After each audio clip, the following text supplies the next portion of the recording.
இந்த புள்ள கூடலாம் சகவாசம் வச்சுக்காதுன்னு உறவுக்கார பெண்ணுக்கு அட்வைஸ் பண்ணி இருக்காரு இங்க ஒரு வாலிபர்.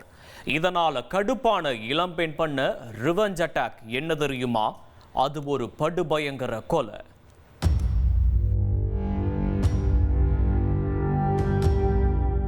மதுரை மாட்டுத்தாவணி மார்க்கெட் முழுவதும் அந்த படுபயங்கர கொலை செய்தி காட்டுத்தீயாய் பரவியிருந்தது.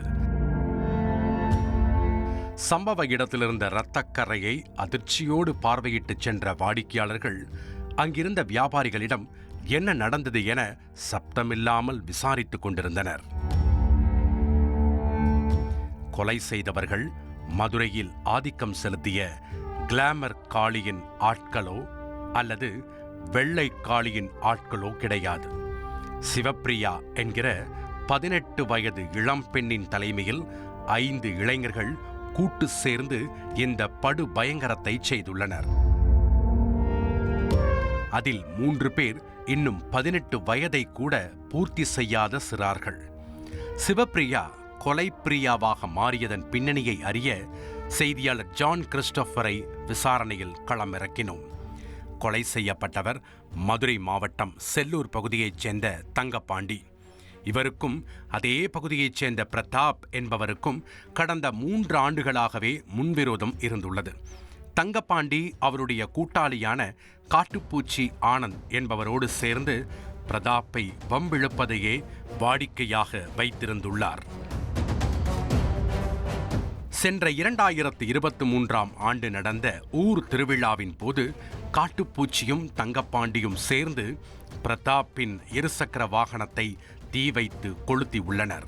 அதோடு பிரதாப்பின் ஆருயிர் காதலியான சிவப்பிரியாவை பார்த்து உன் காதலனை ஒழுங்காக இருக்கச் சொல்லுமாறு எச்சரித்து சென்றுள்ளனர். இந்த சம்பவத்தின் தொடர்ச்சியாக சில மாதங்களுக்கு முன்பு பிரதாப் பைக் திருட்டு கேஸில் கைதாகி சிறையில் அடைக்கப்பட்டுள்ளார். இதற்கு பின்னணியிலும் காட்டுப்பூச்சியும் தங்கப்பாண்டியும் இருப்பதாக பிரதாப்பின் காதலி உறுதியாக நம்பியுள்ளார். ஊர் திருவிழாவில் சிவப்பிரியாவை மிரட்டியது போலவே பிரதாப்பின் சகோதரரான 17 வயது சிறுவனையும் தங்கப்பாண்டி ஒழுங்கா இல்லைனா உங்க அண்ணன் மாதிரி நீயும் ஜெயில்ல கம்பி எண்ண வேண்டியிருக்கும் என எச்சரித்திருக்கிறார். பிரதாப் சிறையில் இருந்த காரணத்தால் அவரது சகோதரனும் சிவப்பிரியாவும் பொறுமையாக நடப்பவற்றை சகித்துக் கொண்டு சமயம் வரும்போது சம்பவம் செய்துவிடலாம் என சைலண்டாக இருந்துள்ளனர். இந்நிலையில் மறுபடியும் ஒரு ஊர் திருவிழாவில் சிவப்பிரியா அவருடைய தோழி ஒருவருடன் சகஜமாக பேசிக் கொண்டிருந்துள்ளார்.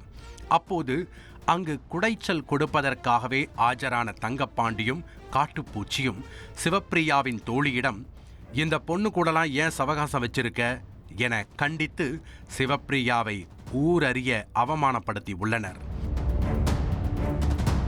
அன்னிக்கு நடந்த கொடுமைகளை கேட்டு கொதித்தெழுந்த பிரதாப்பின் சகோதரர் அவருடைய கூட்டாளிகள் 4 பேரை அணி சேர்த்து தங்கப்பாண்டி மற்றும் காட்டுப்பூச்சியின் கதை முடிக்க களத்தில் இறங்கி உள்ளனர். சம்பவம் நடந்ததன்று காரில் ஆயுதங்களை ஏற்றிக் கொண்டு முதலில் காட்டுப்பூச்சி வீட்டிற்கு சென்றுள்ளனர். ஆனால் பிரதாப்பின் சகோதரர் கொலை வெறியோடு வந்திருப்பதை அறிந்த காட்டுப்பூச்சி நைஸாக ஒளிந்து கொண்டு உயிரை காப்பாற்றிக் கொண்டுள்ளார். அந்த கும்பல் அங்கிருந்து ஏமாற்றத்துடன் திரும்பிச் சென்றதும் ஜஸ்ட் மிஸ் ஆன காட்டுப்பூச்சி உடனடியாக அவருடைய நண்பரான தங்கப்பாண்டியை செல்போனில் அழைத்து தனக்கு மரண பயத்தை காட்டிட்டாங்க பரமா என்கிற ரேஞ்சில் அழுது அலர்ட் செய்துள்ளார். இதற்கிடையே சுமார் 1 மணி நேரம் கொலை வெறியோடு மதுரை முழுவதும் சுற்றி வந்த சிவப்பிரியா கேங் மாட்டுத்தாவணி மார்க்கெட்டில் தங்கப்பாண்டி உணவருந்திக் கொண்டிருப்பதை பார்த்துள்ளனர். பொதுமக்கள் முன்னிலையில் தங்கப்பாண்டிக்கு சுற்று போட்ட அந்த கும்பல் அவரின் கழுத்தை கரகரவென அறுத்து மிக கொடூரமாக கொலை செய்துவிட்டு தப்பிச் சென்றுள்ளனர். நடந்த சம்பவம் தொடர்பாக கொலை வழக்கு பதிவு செய்த போலீசார் கொலையாளிகள் சிவப்பிரியா, சகாயம் அவனீந்திரன் மற்றும் பிரதாப்பின் தம்பி உட்பட 3 சிறுவர்களை கைது செய்து சிறையில் அடைத்துள்ளனர்.